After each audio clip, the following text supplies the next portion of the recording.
Hello guys, welcome to In 5 Minutes. In this 5 minutes, we will see an interesting relation between hexadecimal, binary and octal number system.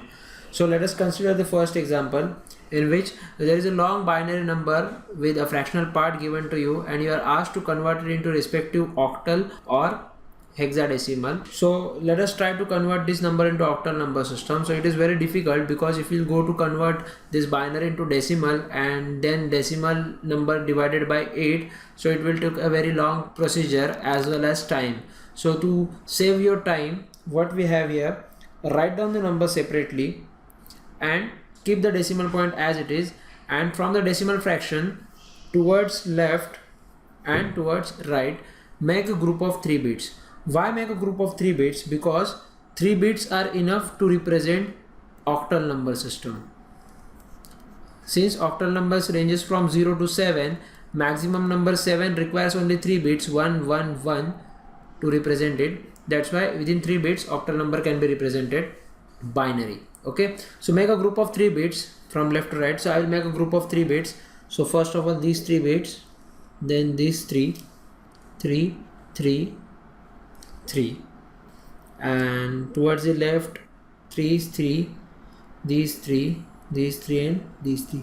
Suppose there is any other bit extra here, to complete the group of 3 you can pad zeros towards the left and towards the right to complete the 3-bit pattern. After converting the group of 3 bits, you need to represent these bits with the help of their decimal equivalents. So for this 001, this will be 1, this will be 0, and this 111 corresponds to 7. This will be 1 110, that is nothing but 6. This will be 7 and this will be 5.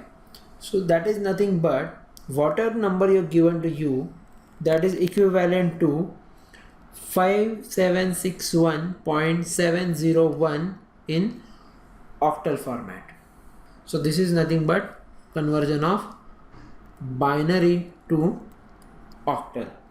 If you are going to perform the same operation into hexadecimal number system, the same number if you want to convert to hexadecimal number system, same way perform the group of 4 bits. Why? Because in hexadecimal number system, number ranges from 0 to f, and to represent the maximum number, that is the largest number f, we require 4 bits, that is 1 1 1 1, and to sum of all these 2 bits along with their weight is 15, that is nothing but f. So now I will make a group of 4 bits.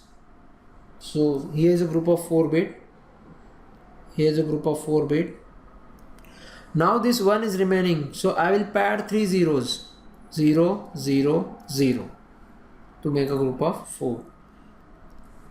And towards this one also I will make a group of 4, these 4s, 4 and 4.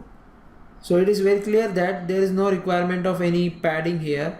Now I will convert this number to the respective hexadecimal number system, such as 1110 is 8 plus 4 12 plus 2 14. So 14 will be corresponding to E, so this will be E.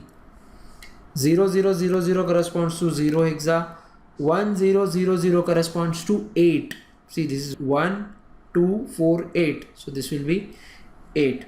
This will be 0001, so this will be 1 1 1 1 1, this will correspond to 15, that is nothing but F. 1011, so again I need to do some addition. So 8, 4 bit is absent, so 8 plus 2 is 10 and 1 11.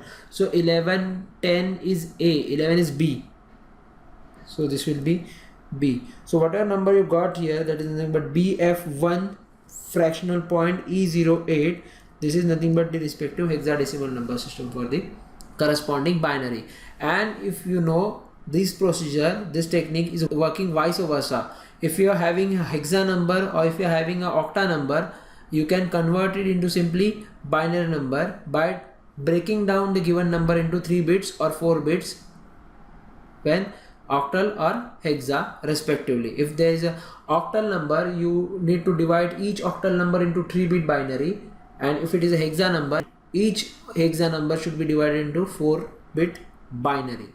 Then you will get your answer. So this is the interesting relation between hexadecimal, binary and octal number system. Then you are not required to convert it into decimal and again convert it into the respective pattern or the desired pattern. So that's all about this.